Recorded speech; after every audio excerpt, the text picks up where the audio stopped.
Very good afternoon students. आज हम बात करेंगे कॉस्मेस्यूटिकल्स की। वैसे हमने कल इसके बारे में इंट्रोडक्शन तो देख ही लिया था, है ना। तो एक बार मैं इसको समरी में आपको समझा देता हूँ कि कॉस्मेस्यूटिकल्स क्या होते हैं। ये कुछ प्रोडक्ट होते हैं, है ना, जिनमें कुछ फार्माकोलॉजिकल एक्टिविटी होती है। फार्मास्यूटिकली ये मतलब एज अ फार्मास्यूटिकल्स भी वर्क करते हैं, एज वेल एज ये एज अ कॉस्मेटिक भी वर्क करते हैं ना। मतलब जो माइंड स्किन एबनॉर्मेलिटी है उनके लिए एज अ कॉस्मेटिक वर्क करते हैं, एज वेल एज अगर कोई माइल्ड स्किन प्रॉब्लम है ना, तो उसके ट्रीटमेंट के लिए भी ये यूज़ करते हैं। मतलब एज अ फार्मास्यूटिकल भी ये वर्क करते हैं, और ये माइल्ड कॉस्मेटिक भी होते हैं ना। Mild cosmetic as well as ये माइल्ड आपके जो फार्मास्यूटिकल्स होते हैं, दोनों के कैरेक्टर इसमें प्रॉपर्टीज़ होती हैं, ठीक है, जो कॉस्मेस्यूटिकल्स होते हैं। फिर मैंने आपको बताया था कि यूरोप और जापान में कॉस्मेस्यूटिकल्स है जो, है ना, वो कॉस्मेटिक की सब क्लासेस में डिवाइडेड है, ठीक है। और जो आपका अमेरिका में है वो आपका कॉस्मेस्यूटिकल्स है जो, वो सब क्लास है आपके ड्रग की, है ना। ड्रग की सब क्लास में इसको कैटेगराइज किया हुआ है, ठीक है। तो जो इसके बाद हमने क्या देखा था कि कैरेक्टराइजेशन ऑफ कॉस्मेस्यूटिकल, है ना, आप कैसे कैरेक्टराइज करेंगे कॉस्मेस्यूटिकल्स को, ठीक है। तो जो फर्स्ट पॉइंट था इसका था कि फार्मास्यूटिकल एक्टिविटी, ठीक है। जो प्रोडक्ट होता है उसमें फार्मास्यूटिकल एक्टिविटी होती है, ठीक है। और जो स्किन होती है उसके लिए ये यूज़ हो सकता है। स्किन चाहे नॉर्मल हो या फिर थोड़ी बहुत एबनॉर्मल भी हो तो भी उस पर आप अप्लाई कर सकते हैं, ठीक है। और सेकंड जो पॉइंट है वो ये है कि कुछ डिफाइंड बेनिफिट्स होने चाहिए उसके, ठीक है, जो माइनर स्किन डिसऑर्डर्स हैं उस पर, ठीक है। और फिर जो थर्ड है इसका पॉइंट वो ये है कि जो as the skin disorder is mild the product shows have a very low risk profile, है ना। मतलब माइल्ड स्किन इन्फेक्शन या माइल्ड स्किन डिसऑर्डर्स में यूज़ होता है, तो इसमें रिस्क फैक्टर कम होना चाहिए हमारी बॉडी के लिए, ठीक है। इसके बाद हम बात करेंगे क्लासिफिकेशन की। हमने क्लासिफिकेशन भी कल देखा था। एक्चुअली मैं कल आपको ये जो डॉक्यूमेंट है वो दिखा नहीं पा रहा था, तो मैं सिर्फ वॉइस के थ्रू आपको पढ़ा रहा था, तो अब ज़्यादा अच्छे से आपको समझ आएगी चीज़ें। तो जो क्लासिफिकेशन है उसमें सबसे पहला था हमारा फोटो एजिंग एजेंट्स, ठीक है। सेकंड था आपका पीलिंग एजेंट्स, इसमें हाइड्रोक्सी एसिड्स मैंने बताए थे आपको। फिर थर्ड है आपका सीबम रेगुलेटर। फोर्थ है आपका हेयर ग्रोथ एनहांसर, ठीक है। फिफ्थ है आपका मॉइस्चराइजर्स। फिर नेक्स्ट है आपका बॉटेनिकल एक्सट्रैक्ट, और आपका नेक्स्ट है आपका टॉपिकल रेटिनॉइड्स, ठीक है। तो ये इस तरीके से क्लासिफिकेशन में ये सारे जो आपके जो आपके कॉस्मेस्यूटिकल्स हैं उसमें आते हैं। लास्ट है आपका डीपिगमेंटेशन एजेंट, है ना, ठीक है, ओके। तो यहाँ तक चीज़ें आपको क्लियर होंगी। इसके आगे हम बात करते हैं सबसे पहले पॉइंट फोटो एजिंग एजेंट की। इसको भी मैंने आपको बहुत शॉर्ट में आपको बताए दे रहा हूँ, क्योंकि मैं डिस्क्राइब कर चुका था कि एजिंग तो आप जानते ही हैं क्या होती है।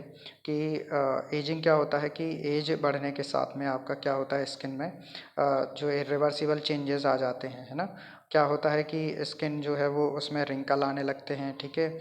और उस पर जो आपके दाग धब्बे झुर्रियाँ आने लगती हैं ना। तो ये क्या होता है कि जो एजिंग होती है एज के साथ में, उसमें क्या होता है, रिवर्सिबल चेंजेस हो जाते हैं स्किन में, ठीक है।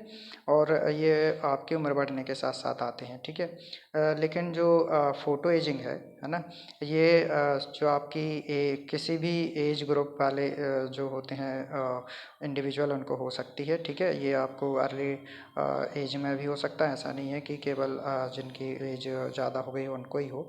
तो इसमें क्या होता है, इवन इन्फेंसी में भी, है ना। तो क्या होता है कि ये रीज़न इसका ये होता है कि आप जब रिपीटेटिव और क्रॉनिक एक्सपोजर, है ना, मतलब क्रॉनिक यानी लॉन्ग टर्म, और रिपीटेटिव मतलब बार बार जब आपकी स्किन जब अल्ट्रावायलेट रेडिएशन या सनलाइट के कांटेक्ट में आती है, तो आपकी जो स्किन है वो उसमें रिंकल आ जाते हैं, दाग धब्बे आ जाते हैं। तो ये जो लाइट की वजह से, सनलाइट की वजह से जो आपकी एजिंग है ना, तो इसको फोटो एजिंग बोलते हैं ना, स्किन में जो चेंजेस आते हैं, ठीक है। ठीक है, यहाँ तक आई थिंक आपको सारी बातें क्लियर होंगी, है ना। फिर मैंने आपको बताया था कि जो क्लिनिकल कंडीशन है फोटो एजिंग की, उसमें क्या होता है कि क्या होता है कि जो सब्जेक्ट होता है या पेशेंट होता है वो ओल्ड दिखने लगता है उसकी स्किन, है ना। और उसकी स्किन जो होती है वो रफ़ हो जाती है, ड्राई हो जाती है, उसमें रिंकल दिखने लगते हैं, ठीक है। और जो एरिया होता है वो फेस और हैंड्स का एरिया होता है, ठीक है। और उसके जो स्किन है उस पर वेरियस कलर के फ्लैट स्पॉट्स या फिर कलर्ड डिफरेंट कलर के स्पॉट्स आपको देखने को मिलेंगे, है ना। तो ये आपके जो स्किन कंडीशन है, क्लिनिकल कंडीशन, ठीक है, फोटो एजिंग की अब वो होती है ना। फिर है ये क्लिनिकल कंडीशंस में आपका देख सकते हैं आप, ये भी आपको थोड़ा सा मैं डिस्क्राइब कर दे रहा हूँ कि क्या होता है कि जो फ़ोटो एजिंग है ना उसका हमने क्या किया है यहाँ पर, फ़ोटो डैमेज कैसे होता है हमारी स्किन का, ठीक है। उसमें क्या क्या होता है, डाइवर्स पिगमेंट्री अल्ट्रेशन, ठीक है, मतलब पिगमेंट हमारी स्किन का चेंज हो जाएगा। फिर रफ़ टेक्सचर, आपका स्किन का रफनेस बढ़ जाएगी, ठीक है। शैलो कॉम्प्लेक्सन, ठीक है। सेंसरी डिक्रीज़ हो जाएगा स्किन का, मतलब आप टच करेंगे तो सेंस आपको कम लगेगा, ठीक है। फिर है थिन स्किन इजीली ट्रॉमेटाइज, मतलब स्किन पतली हो जाएगी और आप जैसे ही टच करेंगे, है ना, तो वहाँ से ब्लीडिंग या फिर ooze आउट स्किन होने लगती है, ठीक है। फिर कॉस्मेटिकल टेस्टिंग है, ठीक है। तो कॉस्मेटिकल टेस्टिंग वैसे आपके कोर्स में ये सारी चीज़ें है नहीं हैं, ठीक है। तो सिर्फ हम कॉस्मेटिकल के बारे में ही जो जनरल चीज़ें हैं वो उसी चीज़ें देखेंगे, है ना, क्लासिफिकेशन वगैरह। अभी हम इस लेक्चर में सिर्फ क्लासिफिकेशंस की बात करेंगे, ठीक है।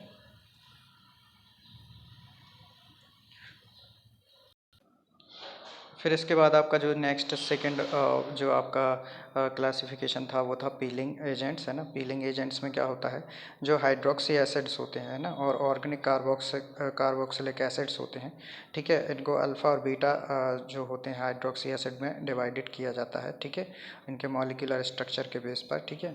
और जो अल्फ़ा हाइड्रोक्सी एसिड्स और बीटा हाइड्रोक्सी एसिड्स होते हैं, ठीक है, तो ये क्या होता है कि ये as a active dermatological drug ये यूज़ होते हैं, ठीक है, कॉस्मेटिक इंग्रेडिएंट्स में, ठीक है। तो ये पीलिंग एजेंट्स के दोनों एग्जांपल्स हैं, ठीक है। और फिर इनके जो बायोलॉजिकल एक्टिविटी है हाइड्रोक्सी एसिड्स की या पीलिंग एजेंट्स की, वो क्या होती है कि जो अल्फ़ा हाइड्रोक्सी और बीटा हाइड्रोक्सी एसिड्स होते हैं ना, ये क्या करते हैं कि ये डायरेक्ट इफेक्ट शो करते हैं आपके स्ट्रेटम कॉर्नियम पर, ठीक है। और जब ये स्ट्रेटम कॉर्नियम जीरोसिस, इक्थियोसिस या फिर ऐसी एनालॉगस कंडीशन से आपकी हार्म हो गई हो, मतलब स्किन में अगर ड्राइनेस हो गई हो, सूखा हो गया हो, सूख गई हो स्किन, है ना, और ये इस टाइप की अगर बीमारियों से आपकी स्किन को डैमेज हो रहा है, तो जो अल्फ़ा हाइड्रोक्सी एसिड्स है ना, वो क्या करते हैं, बीटा हाइड्रोक्सी और alpha hydroxy acid stratum corneum को इम्प्रूव करने में हेल्प करते हैं, ठीक है। फिर सेकंड पॉइंट क्या है कि जो अल्फ़ा हाइड्रोक्सी एसिड और बीटा हाइड्रोक्सी एसिड या पीलिंग एजेंट होते हैं, ठीक है, तो ये कॉमेडोनल हाइपर केराटोनेसिस में या फिर एक्ने प्रॉन सब्जेक्ट के लिए ये यूज़ हो सकते हैं, है ना, इम्प्रूव करने के लिए जो कंडीशन होती है इनकी स्किन की उसको इम्प्रूव करने के लिए, ठीक है। ये दोनों इंग्रेडिएंट हैं जो अल्फ़ा हाइड्रोक्सी एसिड और बीटा हाइड्रोक्सी एसिड, ये आप यूज़ कर सकते हैं, ठीक है। मैंने बताया था आपको कोमेडोजेनिक इंग्रेडिएंट वो होते हैं जो एक्ने या फिर मुहासे कॉज करते हैं, ऐसे कॉस्मेटिक, है ना, जो आपके पोर्स को ब्लॉक कर देते हैं स्किन के, ठीक है।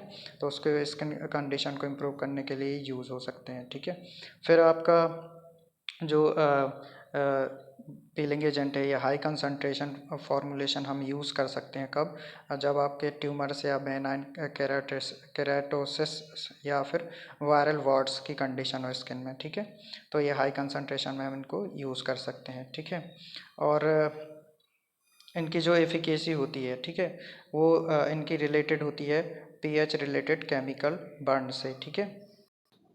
ये क्या होता है कि जितना ज़्यादा पीएच होता है, मतलब जितना कम पीएच होता है ना, उतना ज़्यादा वो एसिडिक इफ़ेक्ट शो करते हैं ना। आपको पता ही होगा एसिड क्या करते हैं स्किन के साथ में, है ना, उसको जला देते हैं ना, तो ये कॉस्टिक इफ़ेक्ट कहलाता है, ठीक है।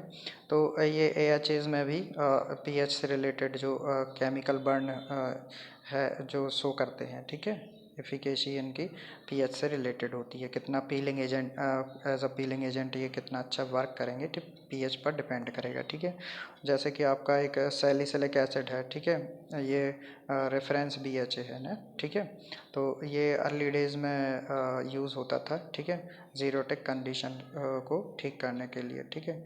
जो डर्मेटोलॉजी मतलब डर्मेटोलॉजिकल कंडीशन होती है उसको इम्प्रूव करने के लिए यूज़ होता है जीरोटिक कंडीशन में, ठीक है, सैलिसिलिक एसिड, ठीक है।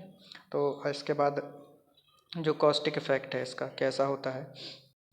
क्या होता है कि जब हम इनको अप्लाई करते हैं BHA या AHA को, तो ये क्या करते हैं, नेक्रोसिस कॉज कर देते हैं। ठीक है, नेक्रोसिस मतलब क्या होता है कि सेल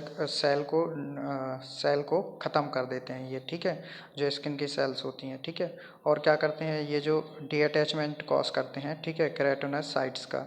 ठीक है, जिससे एपिडर्मोलाइसिस हो जाता है, मतलब स्किन की ऊपरी परत ये लेयर निकल जाती है। ठीक है, such injury is a chemical peeling dependent primarily upon the disruption of the skin pH। ठीक है, मतलब स्किन pH में अल्ट्रेशन हो जाता है, जिसकी वजह से आपकी जो आपकी स्किन है वो पील हो जाती है, स्किन बाहर निकल जाती है। ठीक है, ये केमिकल पीलिंग कहलाती है। ठीक है, ये कॉस्टिक इफेक्ट था आपका। फिर है आपका नेक्स्ट जो थर्ड पॉइंट था, सीबम रेगुलेटर्स। ठीक है, तो सीबम रेगुलेटर्स क्या होते हैं, एक्चुअली में आपको सीबम पता ही होगा, सेबेसियस ग्लैंड से निकलने वाले आपके जो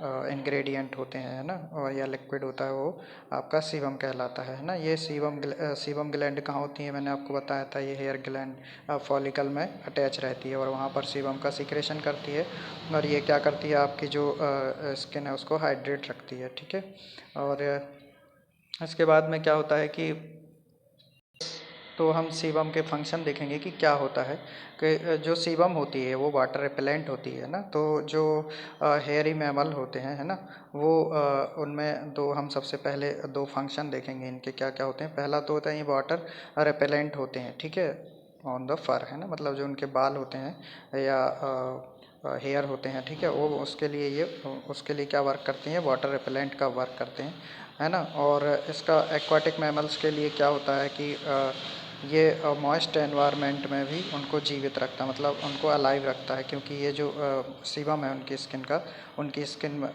को वाटर से अटैक नहीं होने देता है ना, वाटर अंदर को पीनिट्रेट नहीं करने देता, वो वाटर को ऊपर रखता है, ये as a water repellent work करता है स्किन के लिए। ठीक है, फिर आपका नेक्स्ट पॉइंट है जो कि इसका वर्क है सीबेशियस, जो सीबम है ना। क्या होता है कि जो सीबम होता है ना, वो सरफेस पर क्या हो जाता है, स्किन सरफेस पर फोटोकेमिकली विटामिन डी में कन्वर्ट हो जाता है। ठीक है, जो प्री विटामिन डी में कन्वर्ट होता है पहले, और ये बाद में आपका कन्वर्ट हो जाता है विटामिन डी में। ठीक है, और ये होता है टेम्परेचर डिपेंडेंट और नॉन एंजाइमेटिक रिएक्शन से, है ना।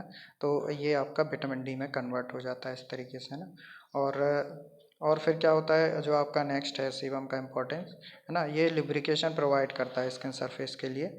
ठीक है, और क्या होता है कि dry skin result from insufficient sebum production, मतलब स्किन ड्राइनेस शो करने लगती है अगर सीबम का प्रोडक्शन नहीं होता है तो। ठीक है, तो ये सारे जो थे वो आपके सीबम का इम्पोर्टेंस था। ठीक है, अब सीबम से रिलेटेड जो आपके डिसीज़ हैं वो है एक्ने, है ना। एक्ने आप जानते ही होंगे क्या होते हैं कि ये फुंसी होती हैं, है ना, स्किन पर बनती हैं, ये इनके रीज़न भी अलग अलग होते हैं।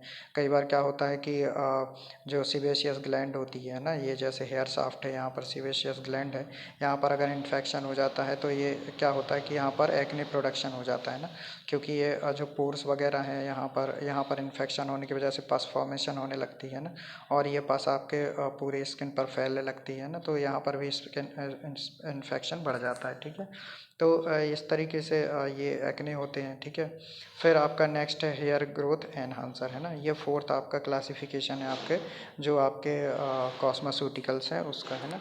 तो हेयर ग्रोथ एनहांसर्स क्या होते हैं, आप लोग जानते हैं कि हेयर का इम्पोर्टेंस क्या होता है हमारे जो बॉडी है उसमें।